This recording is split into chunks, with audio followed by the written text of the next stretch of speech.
Hey friends, hi. As I promised you that I'll soon upload my new lesson, so here I'm with it, my new lesson that is on tenses.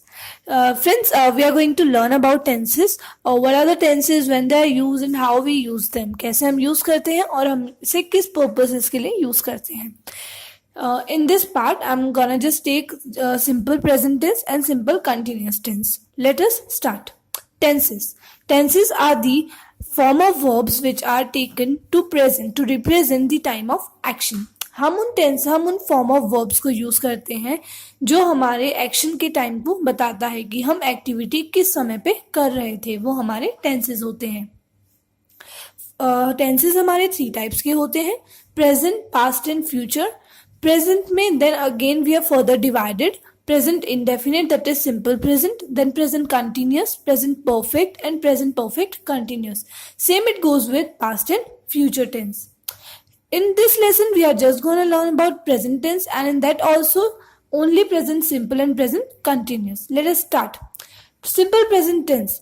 The uses, we use this tense in normal action. Like हम जो हमारी जो habits होती हैं, हम जो habitual activities करते हैं ना, यूजुअली गाना गाते हैं, यूजुअली कुकिंग करते हैं, यूजुअली डांस करते हैं, तो जो यूजुअली वाली हैबिट्स होती हैं हम उनको रिप्रेजेंट करने के लिए सिंपल प्रेजेंट टेंस का यूज करते हैं. हमारे जो ट्रुथ्स होते हैं, universal truth, general truth, fact होते हैं, कोट्स होते हैं ऑथर्स के, इडियम्स होते हैं, क्लॉजेस होते हैं, फ्रेजेस होते हैं जिन्हें हम चेंज नहीं कर सकते, जो कि अब इस नेचर का पार्ट बन चुके हैं. We can not change them. Those are also explain और represent by simple present tense.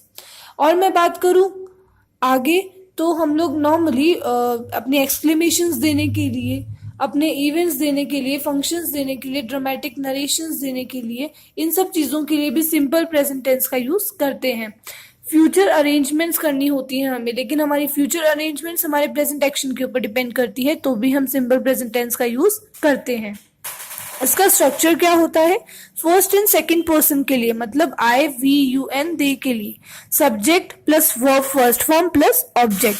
Subject use होता है, वर्ब की फर्स्ट फॉर्म यूज होती है, and we use object after verb. Subject हमारा डूअर होता है, जो वो एक्शन कर रहा है, और वर्ब हमारा एक्शन होता है जिसकी हम फर्स्ट फॉर्म ही लेते हैं, और ऑब्जेक्ट हमारा रिसीवर होता है जिसके ऊपर एक्शन किया जा रहा है. मैं बात करूं थर्ड पर्सन की, when we talk about third person, that is he, she और it, then our structure is subject plus verb first form plus s or es plus object. Friends, let me recognize you here. Subject हम normally यहाँ पे singular ही लेते हैं, he, she, it, that is a singular subject or singular person. तो हम यहाँ पे अपना verb भी singular ही रखते हैं, and to make the verb singular we always added s or es over it. अब अगर मैं अफर्मेटिव से हटके बात करूं, other than affirmative, then negative and interrogative sentences आते हैं. नेगेटिव में हम लोग सब्जेक्ट के बाद, after subject we always place do not over there. हम लोग सब्जेक्ट के बाद डू नॉट लगा देते हैं. और अगर मैं थर्ड पर्सन की बात करूं, ये तो रही डू नॉट वाली जो हम फर्स्ट और सेकंड पर्सन के साथ करते हैं. अगर मैं थर्ड पर्सन की बात करूं तो हम यहाँ पे डज नॉट लगा देते हैं. इसका भी एक लॉजिक है.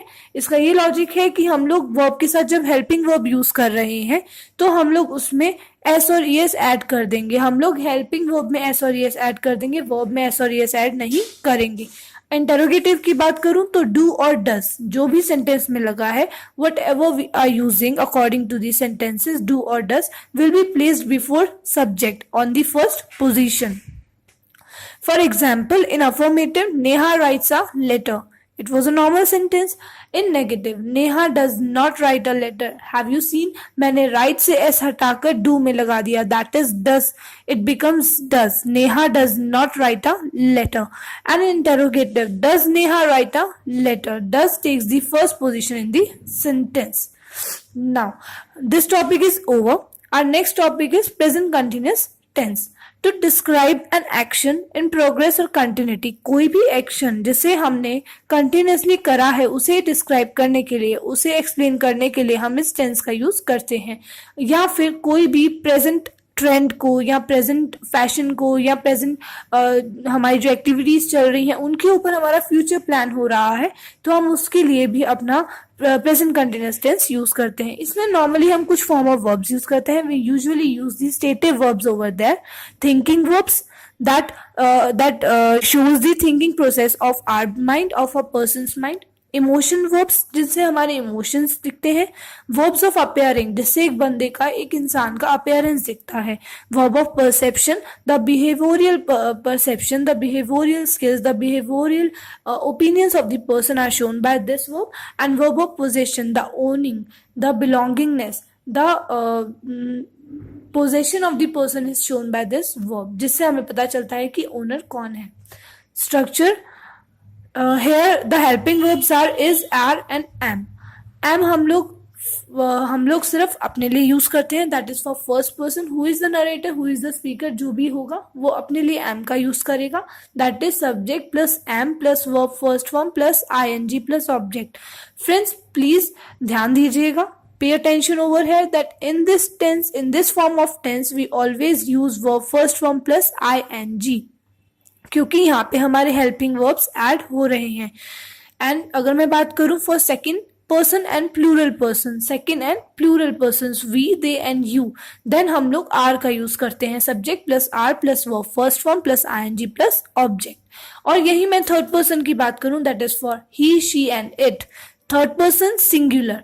देन हम बात करते हैं इज लगाकर. Subject plus is plus verb first form plus ing plus object. Interrogative की बात करूं तो helping verbs takes the first position in the sentence. And negative की बात करूं तो not is placed after the helping verbs and before the verb in the sentence. For example, I am not going to market. You have seen here that I'm talking about myself, so I have used am here. And if I'm talking about third person, I have used is. He is not working. And interrogative helping verb is has taken the first position in the sentence. Is he not working? I hope friends that you understand my lecture. आपको मेरी explanation समझ आई होगी. I'm expecting a good response from you, and I hope that I was clear to you. My knowledge was clear to you.